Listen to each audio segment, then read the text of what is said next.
Born in the Munster region of Ireland, Brendan grew up in monasteries and planted more when he was a grown man. He was known as a very spiritual man and the spiritual father of almost 3,000 monks. Brendan embodied the Celtic spirit of adventure. He loved the sea and went on various voyages. Perhaps the most famous was his journey to what is now known as America, nearly 1,000 years before Columbus arrived there. Brendan was inspired to take this incredible adventure after listening to the story of Barthanus' sea voyage to the island which is called the Promised Land of the Saints. Well, Brendan took aside a small company of monks to seek their advice. He was determined to make the journey to the Promised Land of the Saints, but asked for their thoughts first. We are told that Brendan and those who were with him completed a 40-day fast in 3-day periods before they set out. Now, the voyage was certainly an adventure. It was not always easy, but presented many dangers. Often the monks found themselves lacking food and drink, with no land in sight. One of the islands they approached sent fear running through Brendan, as he could hear the sound of bellows and the pounding of hammers. One of the savage-looking inhabitants saw the boat full of monks, and, with some tongs, threw a massive red-hot piece of slag at it. Brendan urged the monks to row away from the island, but before long, the situation got worse. All the inhabitants of the island ran down to the shore, each carrying yet more pieces. Some tossed them at the servants of God. They ran back to their forges, setting them on fire, and soon it appeared that the whole island was one big furnace, while the sea boiled like a cooking pot. Even when the island was no longer in sight, the wailing of the inhabitants still reached their ears, and the stench of the island still filled their nostrils. There were also some wonderful encounters and moments of God's grace and protection, because God wished to show Brendan his many wonders in the great ocean. On one occasion, when they had been at sea for 40 days since their last harbor, they saw a creature of immense size following them at a distance. It blew spray from its nostrils and cut through the waves at high speed, as if coming to devour them. 3 times the monks raised a cry to God to save them, and Brendan encouraged them to have faith in God. Another sea monster rushed to meet the first and immediately attacked it. Brendan, the old man, said to his brothers, "See, my sons, the wonderful deeds of our Redeemer. See how the beasts obey their Creator. The matter will soon be over, and you will not be harmed by this battle in any way, but it will be remembered as having been to the glory of God." Well, the second monster tore the first into 3 pieces and swam away. Some days later, the monks arrived at an island, at the place where they harbored their boat. They found 1/3 of the sea monster and sat together and ate it. Now Brendan returned from his successful voyage back to his home, where he was welcomed with joy. The journey that Brendan took has been proven possible, and the documentation that charts the journey has been shown to describe real physical places. For example, tall pillars of glass towering out of the sea are recorded on his journey when he would have been passing glaciers and icebergs. This is the famous prayer of St. Brendan. Shall I abandon, O King of mysteries, the soft comforts of home? Shall I turn my back on my native land and face towards the sea? Shall I put myself wholly at the mercy of God? Shall I leave the prints of my knees on the sandy beach, a record of my final prayer in my native land? Shall I take my tiny coracle across the wide, sparkling ocean? O King of the glorious heaven, shall I go of my own choice upon the sea? O Christ, help me on the wild waves.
Spend a few moments simply resting.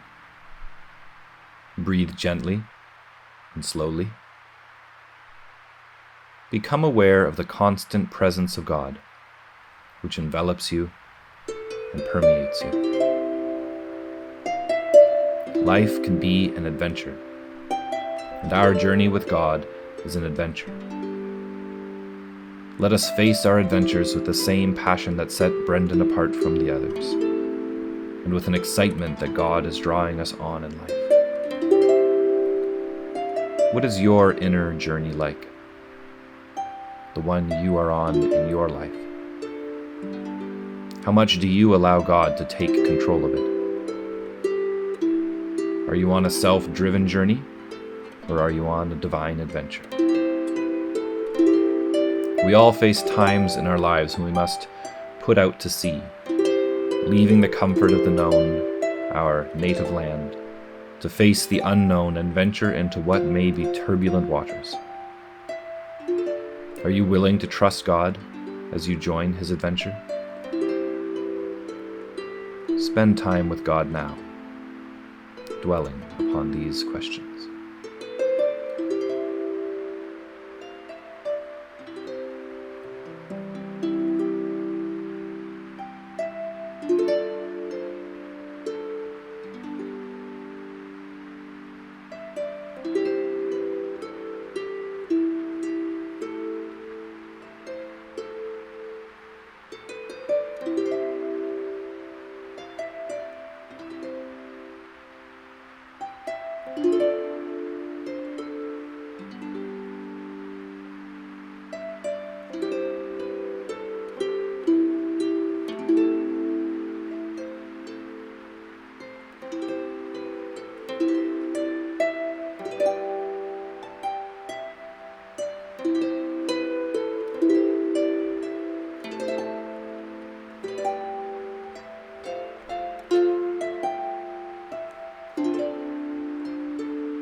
May you be willing to set out on the path to which God calls you. May you know the adventure and protection of a life with God.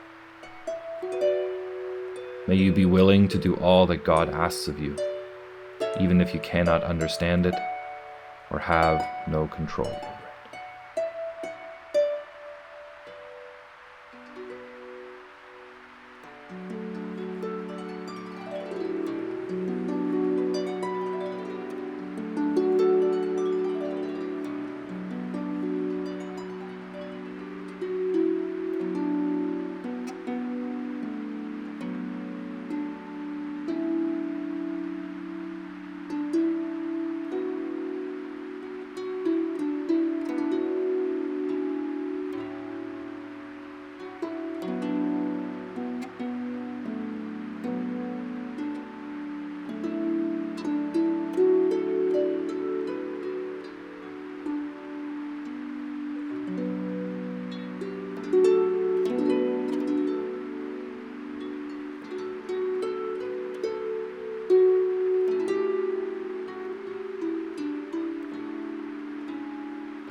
it.